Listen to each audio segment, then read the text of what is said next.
हाँ बिल्कुल, पेरेंट्स से इंस्पायर होकर चुने। और देखेंगे आप कि डॉक्टर फैमिलीज में बच्चे भी डॉक्टर बनते हैं, पर डॉक्टर का बच्चा डॉक्टर बनने के लिए ही नहीं है कि बाप डॉक्टर है तो बेटा भी डॉक्टर बन गया।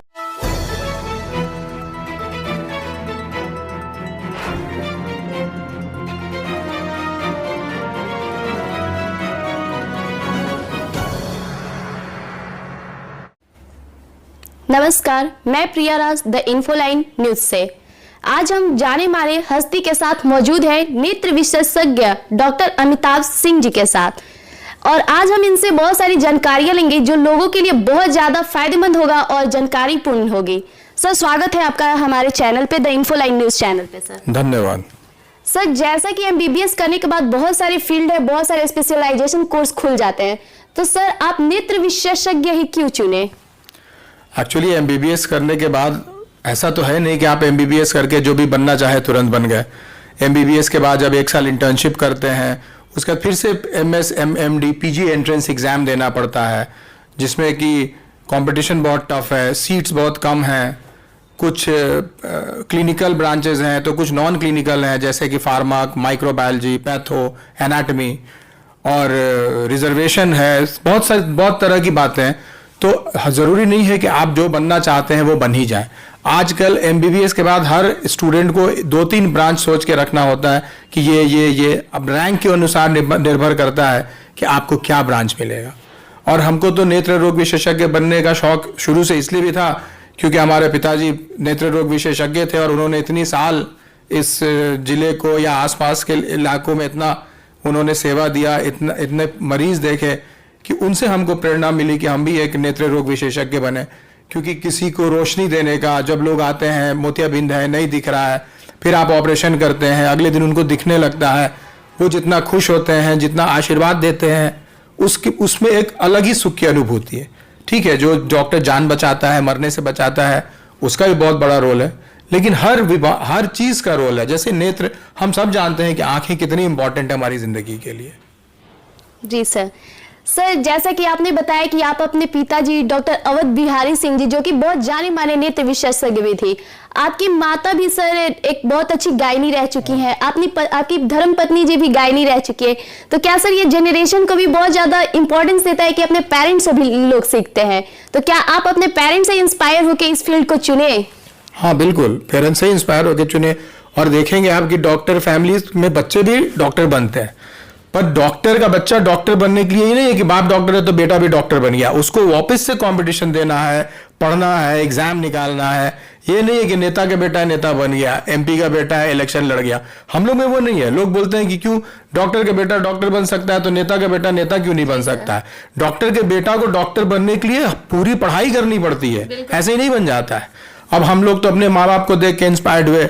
हमारे भी 2 बच्चे हैं, उसमें अब मेरा बेटा भी वो थोड़ा सा इस तरफ इंक्लाइंड हो रहा है, वो भी 11th में, वो भी बोलता है कि हाँ अभी बायो लिया है कि नहीं पापा हम भी मेडिकल करेंगे। तो ये तो होता ही है, घर में देख के वो अनुभूति जो होती है शुरू से माँ बाप को जिस ढंग से देखे, तो उसका बहुत बड़ा असर होता है आपके अपब्रिंगिंग पे और आपके आगे अपना फ्यूचर को तय करने में। जी सर, बिल्कुल उसका तो इम्पैक्ट पड़ता ही है। पेरेंट्स को देखकर बच्चे का भी इंटरेस्ट बढ़ जाता है। सर, जैसा कि आम लोग क्या करते हैं, अगर जो नॉर्मल बुखार जुकाम जो हो जाती है तो लोग मतलब जाते हैं और मेडिकल स्टोर से कोई भी मेडिसिन लेके खा जाते हैं, लेकिन सर अगर बात होती है नेत्र की, तो नेत्र के लिए हम कोई भी दवा ऐसे नहीं खा सकते या फिर किसी भी रोग का जल्दी पता नहीं लगा पाते हैं।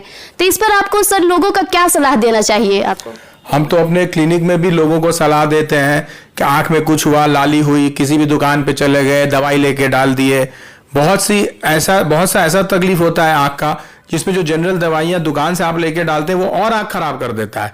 मसलन जैसे अभी कटनी चल रहा है, लोग कटनी कर रहे हैं, धान से चोट लग गया, या रोपनी है, खेती है, धान से या पेड़ पौधा से चोट लग गया, उसमें वो लोग दुकान पे जाते हैं या लोकल प्रैक्टिशनर के पास जाते हैं, वो लोग उनको स्टीरॉयड वाला ड्रॉप दे देता है। और स्टीरॉयड वाला ड्रॉप अगर ऐसे केसेस में आप 2-3 दिन डाल लीजिए तो मान के चलिए कि आपकी आंख खराब हो जानी। तो हम तो हर किसी को बोलते हैं, यहाँ तक कि अपने पेशेंट्स को बोलते हैं कि जहाँ से दवाई ली हो वहाँ बताना कि डॉक्टर साहब बोले हैं कि डी लिखा हुआ, जिसमें डी है मतलब डेक्सामेथाजोन या स्टेरॉयड है। हम बोलते हैं कि ये दवाई मना करना लोगों को कि मत देना। कितने दवाई दुकान वालों को हमने कहा है कि तुम लोग ये दवाई क्यों देते हो, कुछ नहीं दे सकते हो, प्लेन एंटीबायोटिक दे दो ताकि पता चले। तो ऐसे बहुत लोगों की आंखें ऐसे खराब हो रही हैं ये गांव में और लोकल प्रैक्टिशनर से, किसी के पास भी जाके दिखा के, कुछ भी हुआ, आंख में छोटी सी चीज है उसके लिए क्या भाई, तो पानी चढ़वा रहा है, सुई चढ़ रहा है, एंटीबायोटिक चढ़ रहा है, जिसमें कोई जरूरत नहीं है, एक दो दवाई हम लोग दे देते हैं, ठीक हो जाता है। और वैसे लोग इधर उधर उल्टा सीधा इलाज कराते चलते हैं। तो ये बहुत जरूरी है कि अगर आपकी आंख में कोई परेशानी हो तो आप आंख के डॉक्टर के पास ही जाएं, क्योंकि बुखार तो कोई भी देख के बता देगा, आपको बुखार का दवाई दे देगा, लेकिन आंख की तकलीफ बाकी लोगों के समझ से थोड़ा ज्यादा अलग है। आंख का डॉक्टर ही बता सकता है। हम अपने पेशेंट्स को ही बोलते हैं कि जब तक आंख के डॉक्टर से आप नहीं मिलते आपकी तकलीफ नहीं ठीक होती। आज तक नहीं ठीक हुई क्योंकि आप इधर उधर इलाज कराते रहे, उसमें बहुत सी आंखें खराब हो जाती हैं। जी सर, जैसा कि सर आप बता रहे हैं कि लोग लोकल भी मेडिसिन खा के इलाज कर लेते हैं, वो आंख का इलाज बिल्कुल परफेक्ट वे में नहीं होता है। तो सर जैसा कि हाल ही में बिहार में एक केस आया मुजफ्फरपुर में, जहां लोगों ने सर अपने आंख का इलाज करने के लिए गए और उनकी आंखें मतलब खराब होने लगी। तो सर इस पे आप क्या कहना चाहेंगे? आखिर क्या वो कैंपस मतलब लोग कैंप में ना जाकर के अच्छे फिजिशियंस ऐसे डॉक्टर से मिले कि आंख उनकी सही हो सके, इस पे क्या कहना चाहेंगे? देखिए, मुजफ्फरपुर में तो जो भी हुआ बहुत ही दुखद था, बहुत दुर्भाग्यपूर्ण था। पर वहां वो हॉस्पिटल, मुजफ्फरपुर आई हॉस्पिटल, कोई पहली बार आई कैम्प नहीं करा रहा है, पहले से भी हो रहा है। हम लोग भी यहाँ तिलौथू में थे तो लायंस क्लब की तरफ से हम लोग बहुत साल आई कैंप किए हैं। हम लोग भी एक एक दिन में 30-30, 40-40 ऑपरेशन करते थे। लेकिन उसमें सबसे इंपॉर्टेंट चीज है स्टरलाइजेशन, आपका इंस्ट्रूमेंट्स बढ़िया से स्टरलाइज हुआ कि नहीं। बहुत सी दवाइयां हैं जो ऑपरेशन के दौरान आंख में हम लोग डालते हैं। फ्लूइड होता है, आईवी फ्लूइड, जो कि नॉर्मल जगह रिंगर लैक्टेट यूज किया जाता है, जिससे हम लोग आंख में पानी जाते रहता है। वो अगर कोई इन्फेक्टेड है, या कोई ऐसा दवा जो हम आंख में डाले वो अगर इन्फेक्टेड है, या सामान बढ़िया से स्टरलाइज नहीं हुआ वो इन्फेक्टेड है, या जो कपड़ा पेशेंट को ओढ़ाया गया वो इन्फेक्टेड है, या ओटी में कोई इन्फेक्शन है, उसके चलते ये क्लस्टर एंडोफ्थेल्माइटिस है। एक नहीं, 25, 30, 35 लोगों को हो गया। इसमें जिस डॉक्टर ने ऑपरेशन किया उसकी कोई गलती नहीं, वो डॉक्टर तो फंस गया बेचारा, उसने तो अपना काम किया, उसने तो ऑपरेशन अच्छे से किया।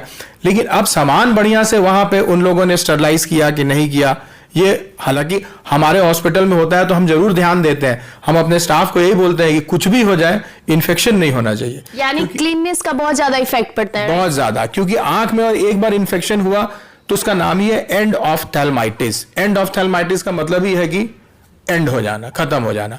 अब तकनीक बहुत बदल गया है, विज्ञान बहुत आगे बढ़ गया है, अब इन्फेक्शन वाले आंखों को भी बचा लिया जाता है, लेकिन समय पे इलाज होने पे, जो कि मुजफ्फरपुर में नहीं हो पाया।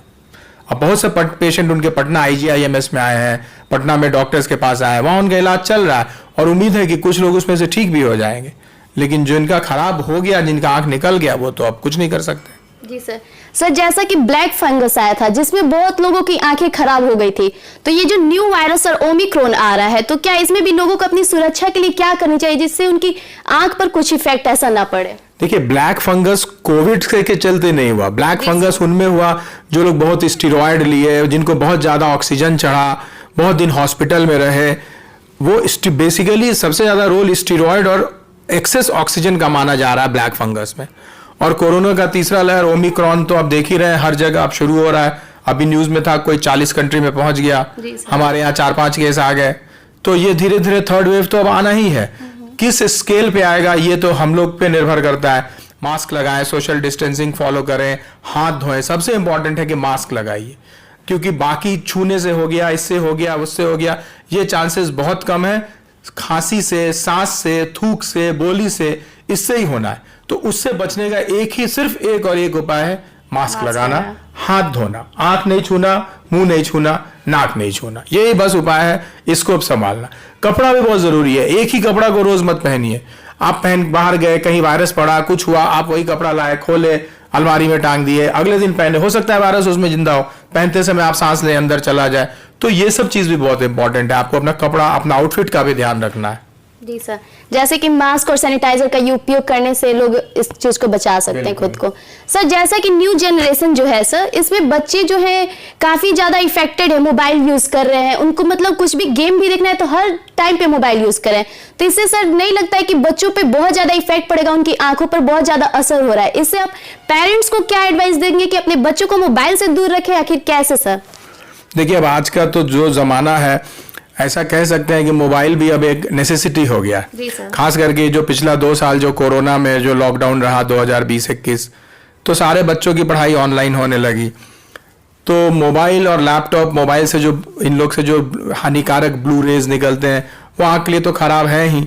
और अब आप देखेंगे कि पहले की अपेक्षा अब बहुत ज्यादा बच्चों को चश्मा लग रहा है। जी सर। और एक सर्वे किया गया है, उसमें बोला गया है कि 2050 तक ऑलमोस्ट 52% बच्चों को चश्मा लग चुका होगा। जी सर।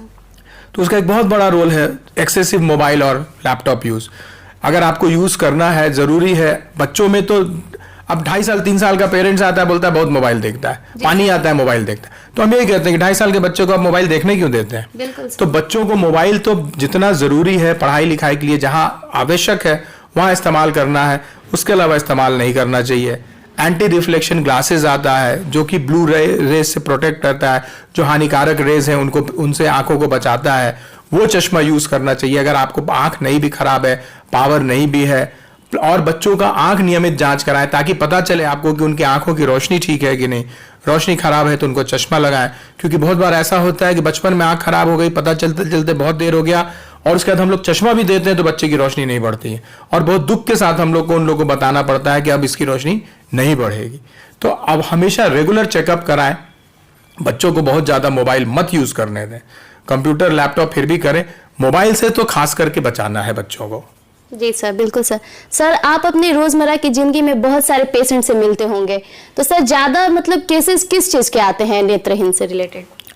नेत्र से तो बहुत तरह के केसेस आते हैं। अभी तो जैसे सीजन चेंज हो रहा है तो एलर्जी का बहुत हो रहा है, एलर्जी के लोग आ रहे हैं। अभी जब हम लोग यहाँ वो रोपनी या कटनी का सीजन होता है तो जो लोग काम करते हैं उनके आंखों में वो धान से चोट लग गया या मिट्टी पड़ गया, उसके चलते वो कॉर्नियल अल्सर बन जाता है, वैसे लोग बहुत आ रहे हैं। अभी चेंज ऑफ सीजन था, जब जाड़ा की शुरुआत हो रही थी, उस समय वायरल इन्फेक्शंस बहुत ज्यादा आ रहे थे। कैटरैक्ट, मोतियाबिंद बहुत ज्यादा आते हैं, और दवाई के साइड इफेक्ट्स वाले भी केसेस कुछ कम नहीं आते हैं। हम तो 18-20 साल के बच्चों को देख चुके हैं जिनकी आंखों में सिर्फ दवाई का मिसयूज, वही दवाई जो अभी हमने जिसके बारे में पहले बात की, वो एलर्जी में भी लोग डालते हैं। वो डालने से आंख लाल है, खुजली, उसमें तो आराम हो गया, लेकिन उसका लंबा इफेक्ट जो है आपको आंख में मोतियाबिंद करा सकता है। ग्लोकोमा एक बीमारी है जिससे आंखों का, आंख की नस सूखने लगती है, आंख का प्रेशर बढ़ जाता है, वो करा सकता है। तो ऐसी हर तरह की बीमारी हम लोग के पास आती है। चश्मे के जांच के लिए बहुत लोग आते हैं, पढ़ने में दर्द होता है, दिखता नहीं है, ऐसे बहुत से लोग हैं। इसी हर तरह के ऐसे केस आते हैं हमारे पास। तो धन्यवाद सर, इतना जानकारी देने के लिए। आप जो जानकारी दिए उससे लोग बहुत ज्यादा जागरूक होंगे और अपने डेली के जीवन में जरूर इसको अपनाएंगे।